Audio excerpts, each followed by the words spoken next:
અમરોલી વિસ્તારમાં આવેલ છાપરાભાટા ખાતે ગેરકાયદે ચાલતા ગેસ રિફિલિંગના કૌભાંડને અમરોલી પોલીસે ઝડપી પાડ્યો હતો। સુરતમાં ગેરકાયદે ગેસ રિફિલિંગનો ધીકતો ધંધો થઈ રહ્યો છે, ત્યારે સુરતની અમરોલી પોલીસે છાપરાભાટા વિસ્તારમાં સપાટો બોલાવ્યો હતો। વાડીનાથ સોસાયટીના ગેટ બહાર બે અલગ અલગ દુકાનોમાં અમરોલી પોલીસે દરોડા પાડી ત્યાંથી ગેરકાયદે ગેસ રિફિલિંગ ઝડપી પાડ્યું હતું। પોલીસે દુકાનોમાંથી 48 ગેસના બોટલો, 2 ઇલેક્ટ્રિક વજન કાંટા અને ગેસ રિફિલિંગ માટેની 2 નળી કબજે કરી હતી। સાથે દુકાનદારના કુશલ ભૈરવ પ્રસાદ ગુપ્તા અને એક સગીરની અટકાયત કરી 2ને વોન્ટેડ જાહેર કર્યા હતા।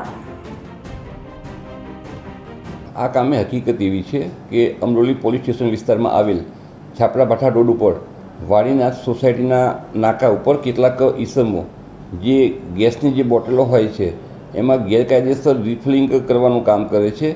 જે આધારે પોલીસે ત્યાં તપાસ કરતાં આ આરોપીઓ જે છે એ આ પ્રકારની પ્રવૃત્તિ કરતા મળી આવેલા, જેથી પોલીસે ત્યાંથી નાની મોટી મળી અને 48 જેટલી ગેસની બોટલો તેમજ ગેસ રિફિલિંગ મશીન તેમજ વજન કાંટો એ રીતે અલગ અલગ જે સાધનો જે છે એ મળી આવતા કબજે કરી અને આ કામના આરોપીઓ વિરુદ્ધ ધોરણસરની ફરિયાદ દાખલ કરી હાલમાં તપાસ ચાલી રહેલ છે।